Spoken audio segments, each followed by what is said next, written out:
Welcome to my channel. This is Bruce the Boss, and Novak Djokovic, the #1 tennis player in the world right now and perhaps throughout history, has just won a major case in Australia and his ability to play in Australia Open. But before we get into that, please don't forget to subscribe to my channel. Your subscriptions go a long way with allowing me to produce new content, and your interactions also help my videos get a lot more play and or beating the algorithm to be seen by others, because these conversations definitely need to be had. Appreciate the likes and comments. All right, so the story is, again, Novak Djokovic, the top tennis player in the world, recently tried to travel to Melbourne, Australia in order to defend his title at the Australia Open. Now, keep in mind, Novak has been making news recently in large part because he's one of the few tennis players, if not one of the globally known and recognized and celebrated athletes who has not complied with the jab mandates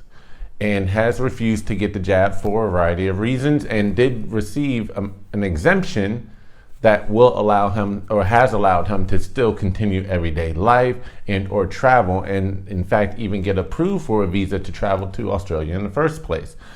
Now, upon arriving in Melbourne, the border police there at the airport tried to detain him, asked him what his reasons for traveling to Australia were, and then tried to deny his passport entry, and even detained him in the presence of a heavy police presence, though he was never officially arrested. Now, he could have simply and easily just, all right, packed his bags and taken the L and gone home, but rather, no, he stayed, he fought, challenged it in the courts, and just recently, as of yesterday, or at least I guess Australia is a day ahead of us, if I'm not mistaken. So, okay, I'll say January the 10th, 2022, he won his court case and had his visa reinstated and is now allowed to play in the Australia Open to defend his title. This is a major win for freedom and bodily autonomy, because we're living in a system now where the government is pushing an agenda in the system, and all of the major media outlets, social and or news, are pushing an agenda to make it seem as though you are hopeless,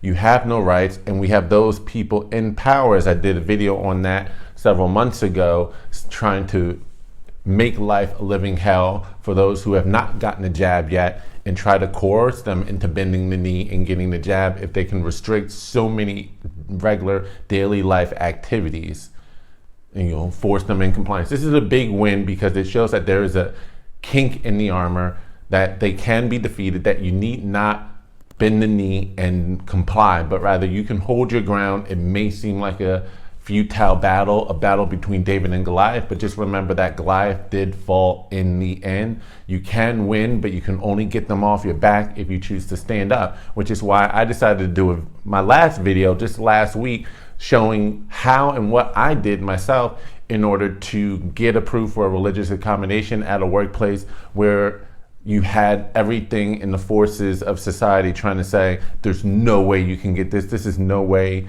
you're going to be able to avoid getting the jab without losing your job. Although I was more than willing to continue to hold the line regardless of what it was going to cost. But I was able to win, and I wanted to share that story because I wanted to show everyone the tools that you needed to do to beat the system in a system that is constantly trying to tell you that there is no hope. And this is, again, very encouraging news to see an individual of that level and of that high profile show to the world, I don't agree with the forced compliance and or the propaganda. Again, and there's nothing wrong with you deciding to get the jab or not. That should be your private decision, be supported and or at least respected. But it's when you try to push it on the rest of the world that becomes a problem. And Novak is a great example of an individual saying, my body, my choice, I made a decision that is best for me. And how it should be not only respected, but how you can challenge the system. And I am very disappointed in Australia as a whole, although I'm not surprised that they took this initial action to begin with. I did a video back in the summer detailing just how much Australia has fallen with the introduction of COVID internment camps at a time when people said, oh, that's this crazy conspiracy theory. There's no way that this would actually ever be done. This isn't real, or rather you're misinterpreting it. And that it was simply an overflow facility for those who were traveling international.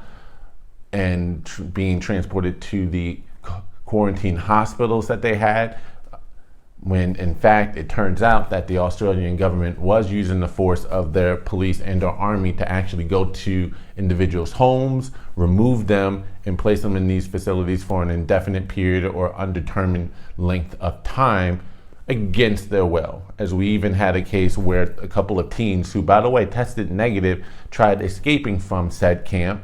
Again, these weren't people who were traveling, but rather just average citizens removed from their homes and or their residential locations.